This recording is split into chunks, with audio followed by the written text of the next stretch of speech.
Les amis, la France, enfin, les pays européens, Emmanuel Macron vient encore d'accorder faire un autre discours, comme d'habitude, son cinéma. Ils disent qu'ils vont renforcer et continuer à aider l'Ukraine. Cette année, ils vont arriver jusqu'à hauteur de 50 milliards de dollars. Et la France va envoyer les SCAF et sa pacotille de quoi là? De blindés ou de chars, Léopard ou Abrams. Non, Abrams c'est américain. Léopard ou je sais pas, de Gaulle, Charles de Gaulle. Les amis, ce que vous voyez là, que Emmanuel Macron est en train de faire là, c'est du cinéma. La guerre en Ukraine est terminée. Mais oui.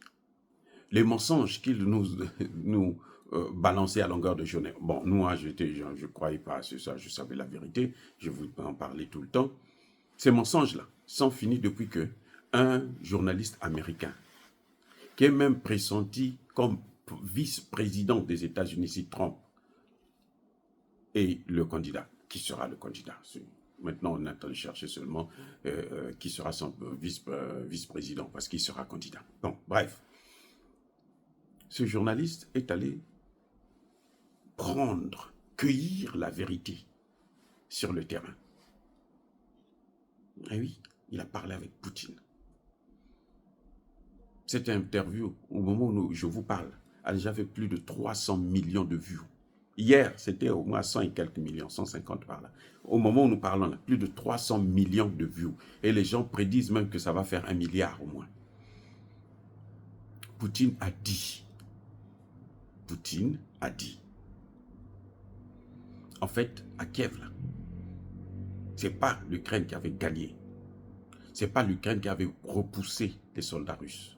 Ce sont les soldats russes qui se sont retirés parce qu'il y avait des négociations. L'Ukraine avait négocié. Et l'Ukraine était prête à signer. Maintenant, il voulait un gage de la part de Poutine qu'il va arrêter la guerre. C'est pour ça que Poutine s'est retiré de Kiev. On sait aujourd'hui que celui qui a détruit Nord Stream 1 et 2, mais ce sont les États-Unis. Qu'est-ce que Macron a dit? Macron a été propriétaire de ce Nord Stream. Il a financé à hauteur de 10%. Ou est-ce que Macron a déclaré la guerre contre les États-Unis? La force de Macron, c'est en Afrique. Les SCAF, là, ça ne fera absolument rien, ça changera. Ça fait longtemps qu'il faut que les envoyer. Oui, peut-être pour tuer 1 ou 2 civils à Belgorod, mais c'est pour ça que Poutine va maintenant prendre Kharkiv et Odessa pour tout régler définitivement. Oui. En fait, Macron, il tient à ça parce que Macron veut faire payer à Poutine le fait qu'il est en train de perdre l'Afrique. Eh bien, il va perdre l'Afrique, justement. L'Afrique, ce n'est pas chez lui. Ce n'est pas chez son oncle. Ce n'est pas chez son grand-père de Gaulle. Même si de Gaulle en avait fait sa propriété. Eh bien, mais c'était parce que, à l'époque, nous, on n'était pas encore nés, les panafricanistes.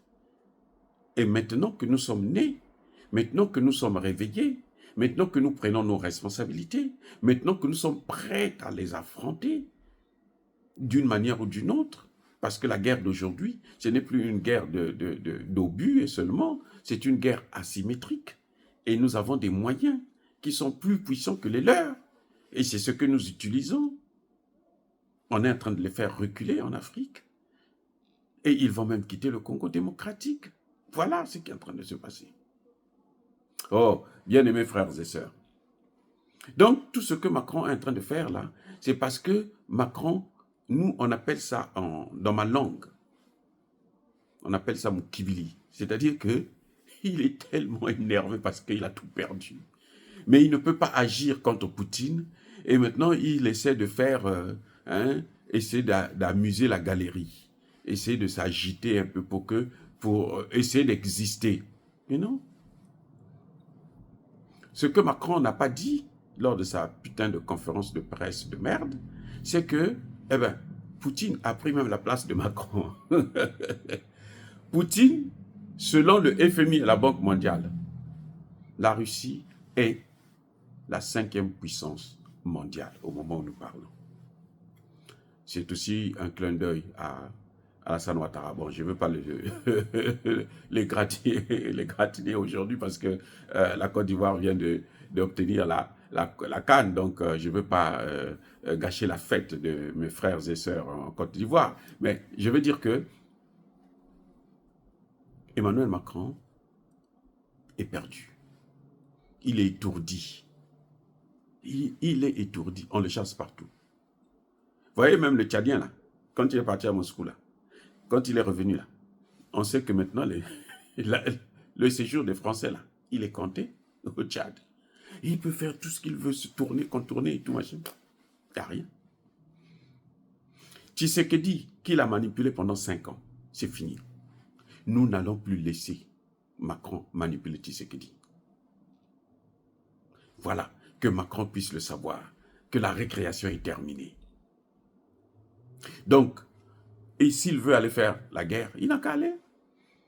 Ah, je ne vous ai pas dit, à Kharkiv là, plus d'une centaine de mercenaires français ont été tués. Plus d'une centaine. La France a voulu nier. RFI France 24, ils ont nié. La Russie a convoqué le ministre, l'ambassadeur plutôt, français en Russie. Le gars est sorti de là, il a fermé sa gueule, il ne pouvait même pas dire un seul mot parce qu'il était confus. Et puis il pleurait, plus de 100 mercenaires.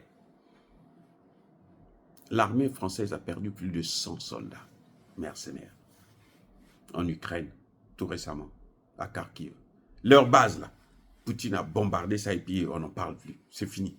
Irrécupérable. Plus jamais. Donc, c'est pour ça que Macron s'agite. Il perd en Afrique, il perd en Ukraine, on tue ses mercenaires, eh bien, il ne sait plus quoi faire. Mais il ne sait pas avec nous. On n'a pas un destin lié. Quand vous entendez ceux qui disent que nous avons un destin lié avec l'Europe, la France et tout, c'est faux. Non, on n'a pas un destin lié. Nous, on a été leurs esclaves. Non? On a été colonisés par eux. Non? Vous allez dire qu'on a un destin lié? Comment? Ah, parce qu'eux, ils pensent qu'ils vont continuer à nous coloniser et nous prendre en esclavage, c'est fini. Non, on ne veut plus de ça. Et nous allons prendre tous les moyens, mettre tous les moyens pour éviter ça. Donc ce discours-là, le destin lié, non. Le destin de la France est lié avec la terre française, avec les Français et leur pauvreté, qui est en train d'apparaître au grand jour. Un pays qui n'a plus d'industrialisation, qui croyait vivre sur le tourisme.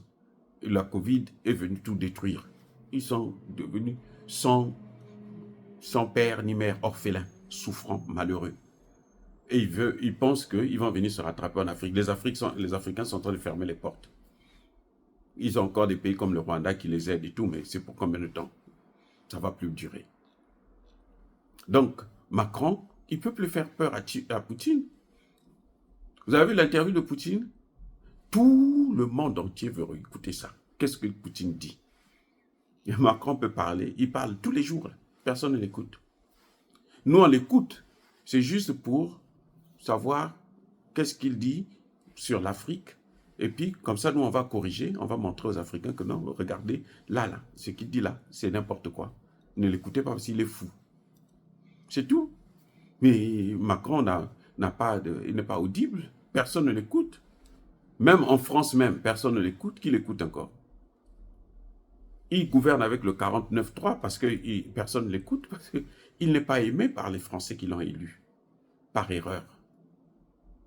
Or, bien aimés frères et sœurs, dire cela, c'est inciter à la haine ou à la violence. Non. Soyez bénis, abondamment bénis par le Dieu des Kémités, que tous ceux qui persécutent le continent africain, le pillent et le déstabilisent, qu'ils soient noirs, blancs, chinois, arabes, juifs, indiens, qui qu'ils soient punis, maudits, foudroyés, neutralisés, écrasés, effacés par le Dieu des Kémités, par nos ancêtres angélisés. Vive l'Afrique éternelle, j'ai dit et j'assume.